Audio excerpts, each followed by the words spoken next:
Hey, friends and revolutionaries.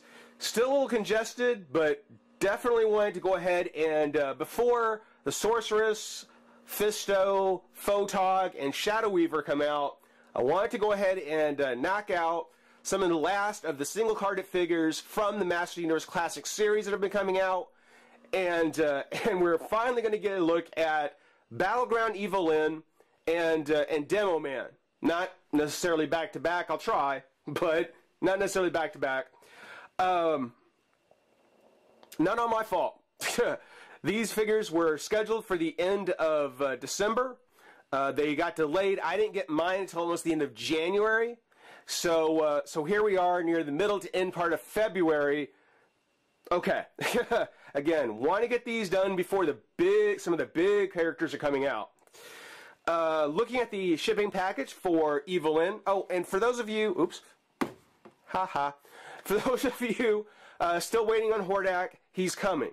He is coming. It's something where I kind of got sidetracked with the Demo Man video, which I hope you guys like. But I will get to Hordak. That's gonna be a 3-figure review, and I want to do it right. I really do. So please bear with me. We'll get to him. But here it's the Master Universe Classics packaging or shipping box for Battleground Evil-Lyn. Adult Collector, Matty logo, and the Create a Character contest, which submissions are now over. There's the figure, as always, behind the white shipping box. And, yeah, I gotta say, it's an interesting choice. We'll get to why, yeah, we'll get to why here once we get it out of the pack. But, yeah, interesting idea. Repaint Evil-Lyn and give us a 2000X head, 2002 head. Yeah, bad idea. Okay.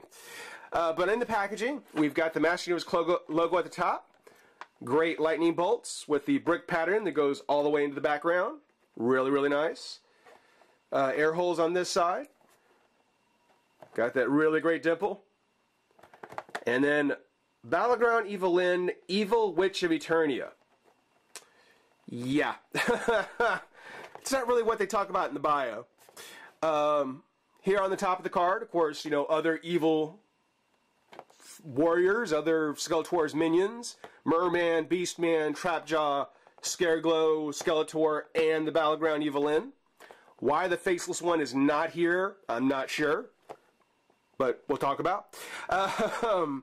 Battleground Evil-Lyn, real name, Evil-Lyn, because this doesn't make any sense.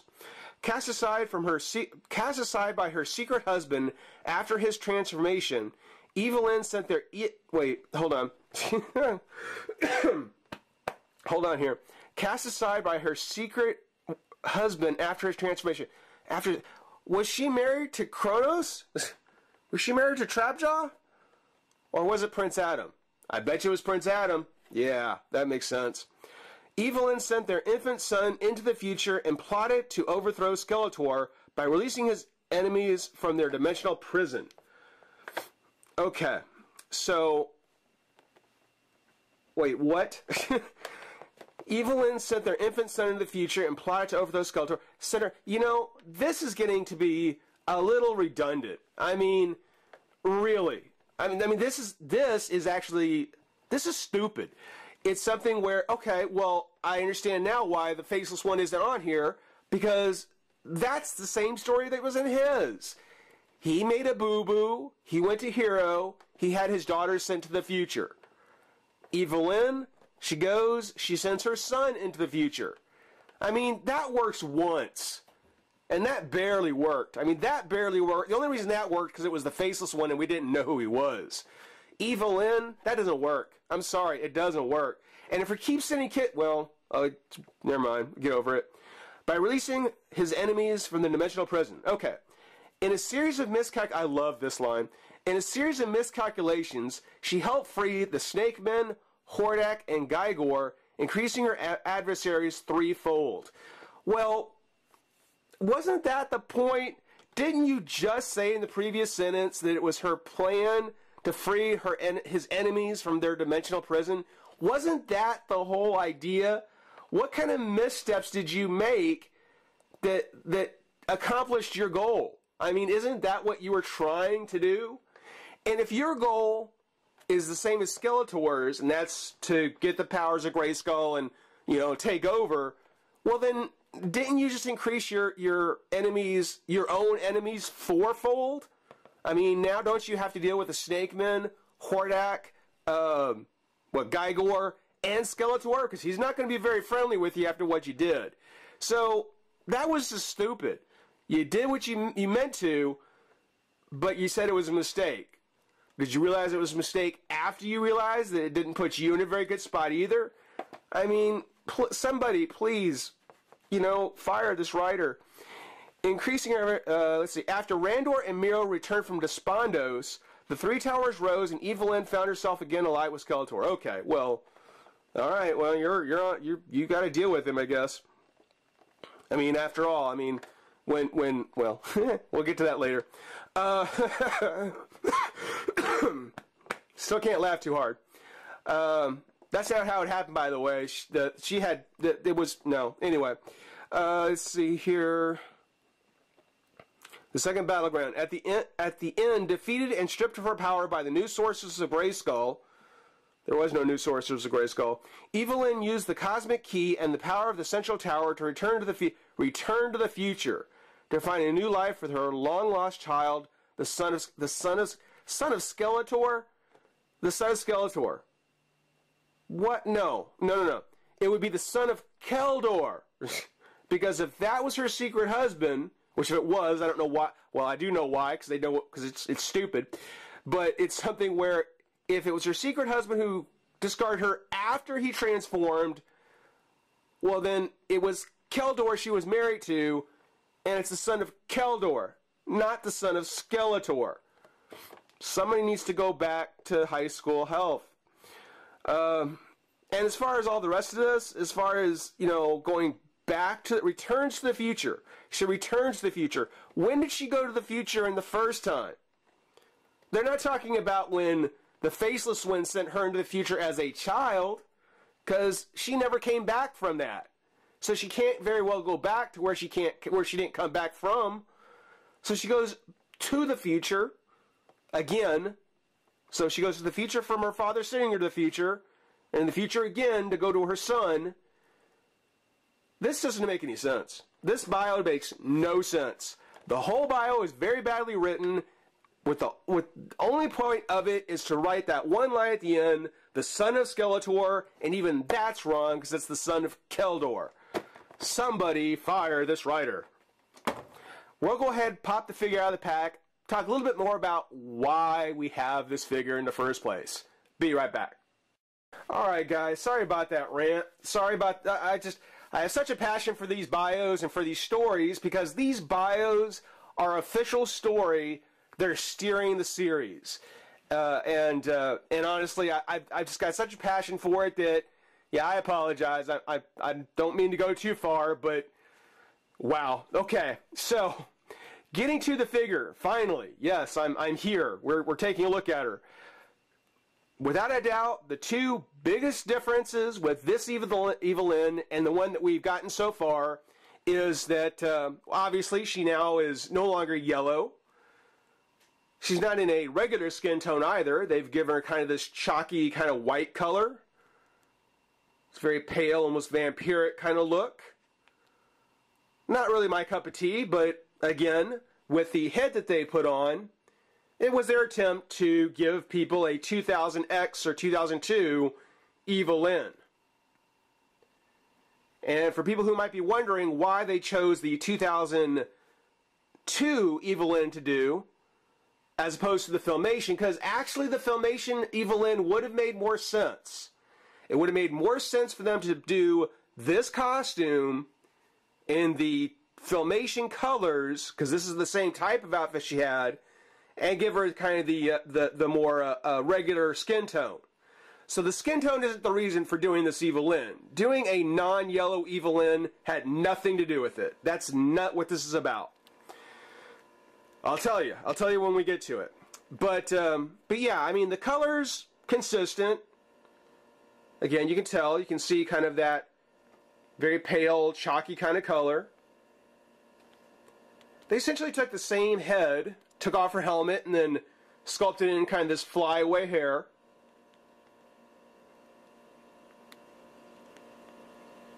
Which, you know, if they're doing the heads, you know, they could have at least given us the Evil-Lyn from Filmation with the hair back. You know, just the hair coming back. I'm almost disappointed to think that now that we have two Evil-Lyns,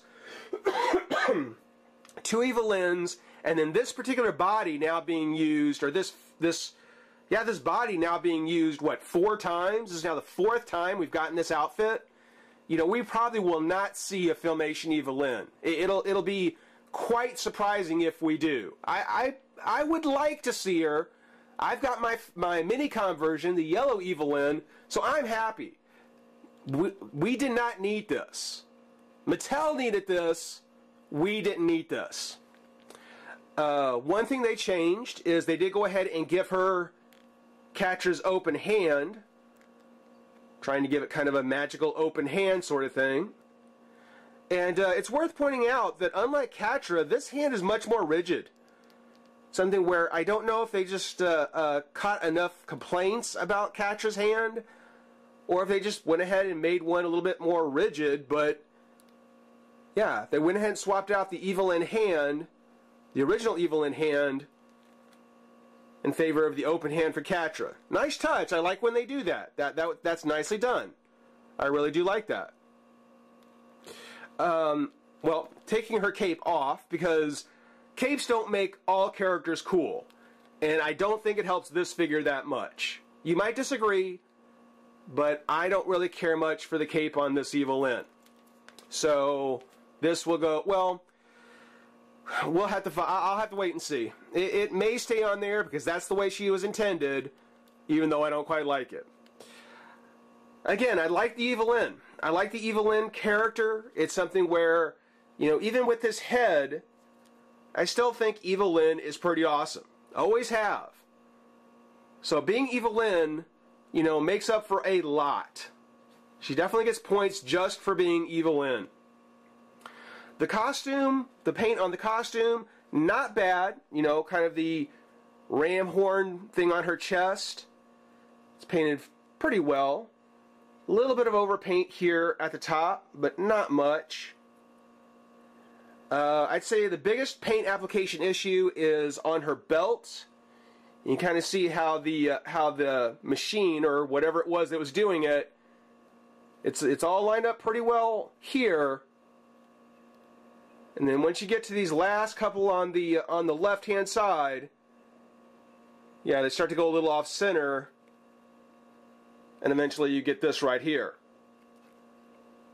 So, you know, things happen. It's not critical. It's a little disappointing, but there you go.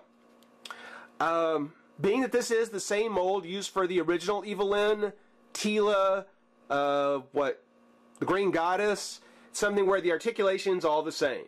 Head turns left and right, up and down, arms come up, out, twist of the bicep, there above her armband, elbow, and wrist.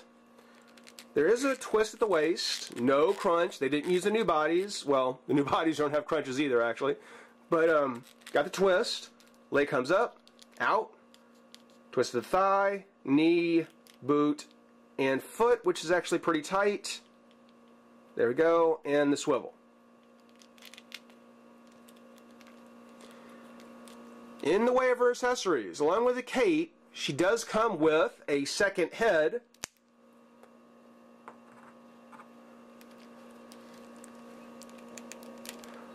Let's pop that in. There you go. Which I do like better. Excuse me. Yeah, definitely like the Evil-Lyn with the helmet better.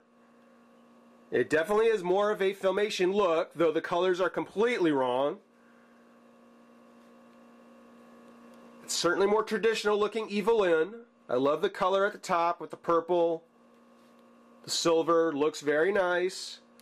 Nice high gloss on the helmet, though the rest of the body is kind of a flat black. I still like the nice gloss they have on the helmet here. Getting the same kind of face. So I really like this. As much as I like it, though, I don't know if I will probably keep her this way. I will probably keep her this way and try and forget the 2002 thing altogether. She comes with her staff, same as before, now in a black deco, with either a glow-in-the-dark crystal ball tip or a translucent purple.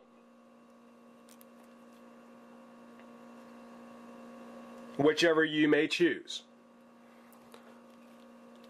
I'm not sure. I'm really not sure. She comes with the dagger, the same as the original Evil-Lyn did, this time in a black and silver color. So, you know, nice little extra piece to get there. And overall, I mean, you know, just, you might think a bit of a filler. You know, not necessarily anything fantastic.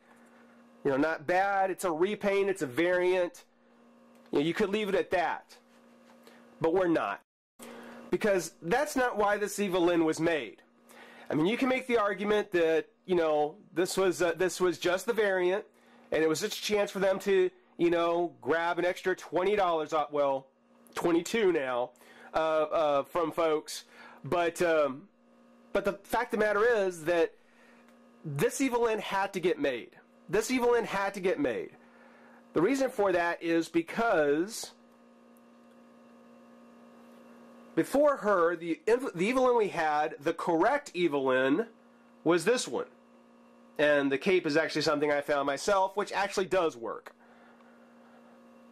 But we had this Evil-Lyn. These were the two Evil-Lyn that we have now.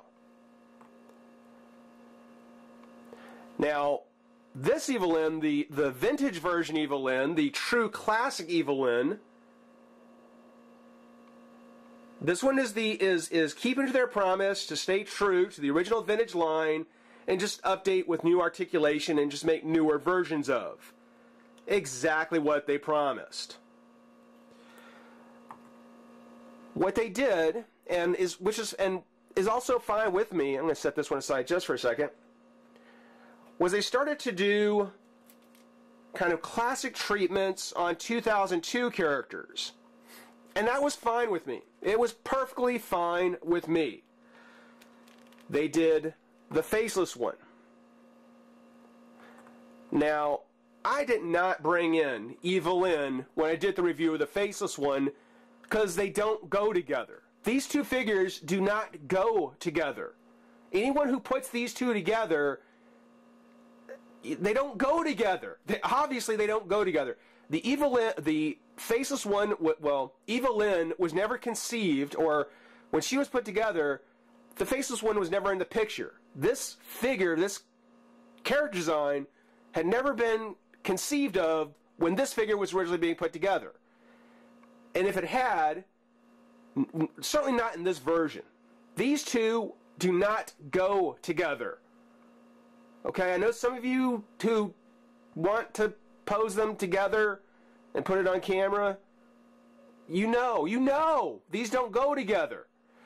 What they should have done, because Evil-Lyn was yellow in the figure, and when she finally got her cartoon treatment, she became more, you know, skin tone, regular skin tone colored, more vampire chalky, even in the Filmation series. So when you take a figure like the faceless one and translate him into a figure, a character, a cartoon character, and now translating him into a action figure, he should have gone through that same transition back into not necessarily yellow, or at least not this bright a yellow, but definitely a color pattern that was closer to Evil-Lyn and a skin tone closer to what the vintage figure was. I mean, Evil-Lyn transformed for the cartoon, and that's who the faceless one was modeled after. They needed to do a new faceless one, but can't do that because if you do, the brainless out there sit there and say, well, that's not the faceless one. Yes, it is. It's as much the faceless one as Evil-Lyn is in the cartoon, from her figure. You got to think about this. You got to think about this. The faceless one is the one who should have been changed, but he wasn't. And so we get father and daughter who do not go together. So what do? Well, you go ahead, you redo, you take a figure that you already have, and then repaint her so that her colors match a little bit closer to the original, to this figure right here. These go together. They go together much better. Don't think that this was some attempt for them to say, well, we need to do a new Evil-Lyn with different skin tones, because what they could have done is they could have done the Filmation series, as I mentioned. This costume was better set for them to do that version, but they didn't. And don't think that they did it for the 2000X Evil-Lyn, because they didn't do that either. If they wanted to do that, they could have taken the head. I mean, they did do the head. Redo the head. Which, come on.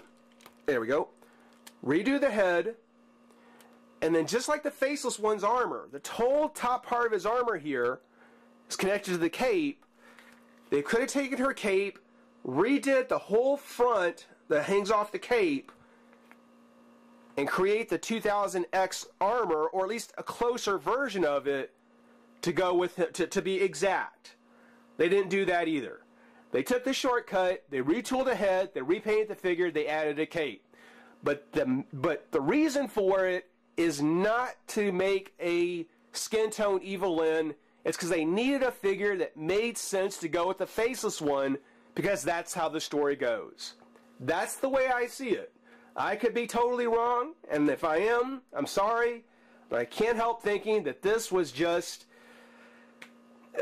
it was one of the things where instead of trying to make, I mean, obviously you can make some people happy some of the time, and you make some of the people well, you can never make all the people happy all the time, so they made no one happy, or at least a little unhappy all the time. That didn't come out right, but that's what I'm sticking with. Sorry it took so long with this one, guys. Hope you had fun. We're going to get to Demo Man soon. I got a lot to say about him. Thanks for watching. Rate, comment, subscribe, join the revolution. We'll see you soon. Bye-bye.